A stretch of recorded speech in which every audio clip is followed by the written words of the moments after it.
Halo, apa kabar? Saatnya Anda menyimak berita Sumatera Utara bersama saya Tia Anissa. Sejumlah berita menarik akan kami sajikan untuk Anda. Berikut 3 berita utama hari ini. Perayaan Natal hadir sederhana, dirayakan di posko pengungsian Sibolga. Ratusan anak korban bencana banjir bermain dan belajar bersama sebagai proses trauma healing.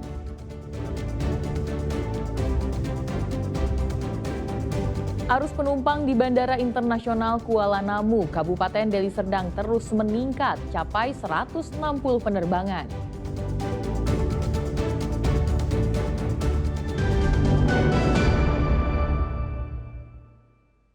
Kita ke informasi pertama. Kecelakaan melibatkan bus milik TNI Angkatan Laut dan sebuah truk terjadi di Jalan Tol Balmera Medan, Sumatera Utara. Akibatnya 10 personel TNI Angkatan Laut terluka. Bus milik TNI Angkatan Laut itu melintang di tengah Jalan Tol Balmera Medan, Sumatera Utara usai bertabrakan dengan sebuah truk. Bagian kiri badan bus rusak parah. Kala kejadian, bus membawa 24 penumpang yang merupakan personel TNI. 10 orang diantaranya terluka dan dilarikan ke rumah sakit. Polisi masih menyelidiki penyebab insiden pada Selasa sore tersebut. Kedua kendaraan yang terlibat kecelakaan sudah diamankan petugas untuk penyelidikan. Terkait siapa yang salah, seperti yang saya bilang di awal, kita masih dalam proses penyelidikan. Nantinya apa hasil penyelidikan kita update kembali. Untuk diduga? Belum bisa kita pastikan siapa yang diduga. Kenapa? Karena masih dalam proses penyelidikan. Longsor dan banjir susulan menerjang sejumlah wilayah di Sumatera Utara dan Aceh. Hal ini tentunya mengagetkan warga di pengungsian. Berikut informasi selengkapnya.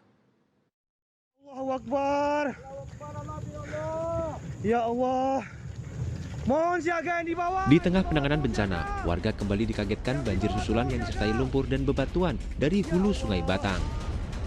Ya, warga Kanagarian Maninjau, Kecamatan Tanjung Raya yang masih trauma dengan bencana yang menimpa mereka beberapa waktu lalu, langsung berhamburan keluar rumah.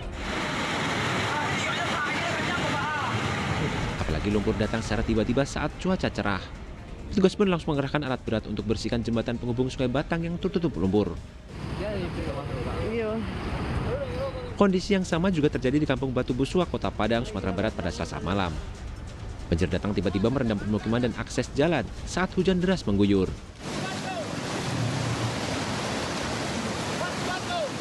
Gunakan tali, petugas TNI mengevakuasi 15 warga yang terjebak banjir. Di antaranya beberapa warga yang baru pulang mengambil bantuan. Jadi saya beserta anggota saya berangkat ke lokasi di seputaran jembatan Batu Busuk. Di sana kami lihat air sudah tinggi, sudah sampai sedada. Untuk warga yang kami evakuasi, tadi ada 15 orang, itu diantaranya terdiri dari 1 orang ibu hamil, 2 orang balita, dan 12 orang lainnya ada juga tadi yang membawa sembako. Sementara itu, upaya pencarian korban longsor dan banjir bandang di Sibolga, Sumatera Utara terus berlangsung. Selasa siang, tim SAR gabungan kembali menemukan 1 jasad korban yang tertimbun material lumpur. Hingga Selasa malam, jumlah korban meninggal dunia akibat banjir bandang dan longsor di 3 provinsi mencapai 1.112 jiwa. Tim Liputan melaporkan. Ratusan anak korban bencana banjir dan longsor di Tapanuli Selatan, Sumatera Utara menjalani trauma healing. Kegiatan diisi dengan bermain dan belajar bersama. Dengan penuh semangat dan ceria, anak-anak korban bencana banjir dan longsor Tapanuli mengikuti trauma healing yang diadakan sejumlah relawan di Pondok Rangkul, Tapanuli Selatan, Sumatera Utara.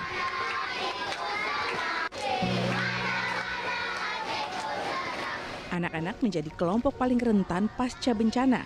Karena itu, pemulihan psikologis anak menjadi perhatian utama.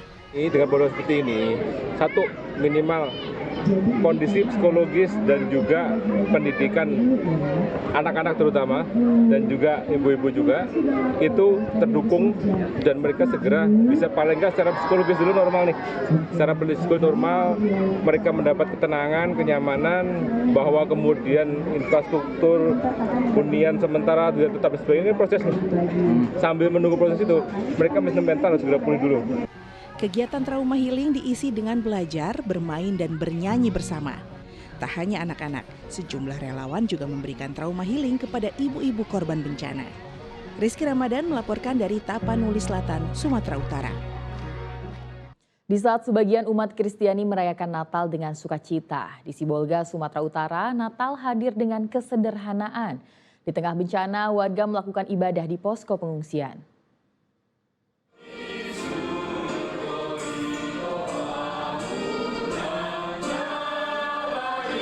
Dengan penuh hikmat, umat Kristiani di Sibolga, Sumatera Utara melangsungkan ibadah Natal keluarga di posko pengungsian.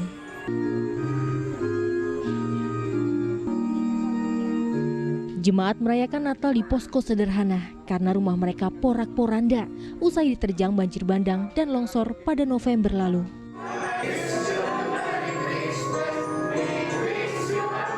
Jemaat berharap momentum Natal bisa memberi penguatan bagi mereka yang sedang berduka dan menghadapi kesulitan hingga nantinya dapat bangkit dan pulih seperti sedia kala.